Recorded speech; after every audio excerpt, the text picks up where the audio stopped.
କହିବି ମୁଣ୍ଡ କିଛି କାମ ଦଉନି। କହିବି ମୁଁ ବି କାଠ କି ପଥର କ'ଣ ମୁଁ କିଛି ଜାଣିପାରୁନି। ମୁଁ କ'ଣ କହିବି ଆଉ। ମୁଁ ଏତିକି ଅନୁରୋଧ କରୁଛି, ମୋ ପିଲାକୁ ଯେଉଁମାନେ ମୋ କୋଳ ଶୂନ୍ୟ କଲେ ସେମାନଙ୍କୁ ଉଚିତ ଶାସ୍ତି ମିଳୁ, ମୋ ପୁଅ ଆତ୍ମା ଶାନ୍ତି ପାଉ, ଆମ ବାପା ମାଆଙ୍କର ଆତ୍ମା ଶାନ୍ତି ପାଉ। ଯୋଉ ପୁଲିସ ମାନେ ମୋ ପୁଅକୁ ଏମିତି କଲବଲ କରି ସେମାନେ ଥାଇକି ମାରିଛନ୍ତି, ସେ ପୁଲିସ ମାନଙ୍କର ଚାକିରି ଯାଉ ସାରା ଜୀବନକୁ, ତାଙ୍କୁ ଜେଲ ଦଣ୍ଡ ସାରା ଜୀବନକୁ ମିଳୁ। ମୁଁ ଏତିକି ଅନୁରୋଧ କରୁଛି। ମୋ କଥା କୋଉଠି ପହଞ୍ଚୁଛି ମୁଁ ବି ଜାଣିନି।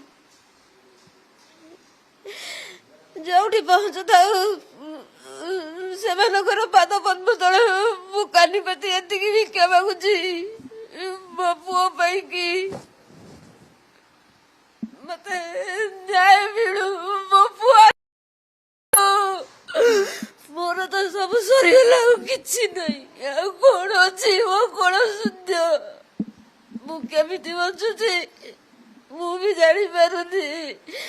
ଯୋଉ ମା ତା ପୁଅକୁ ଟିକେ ନ ଦେଖିଲେ ତାକୁ ଭଲ ଲାଗେନି।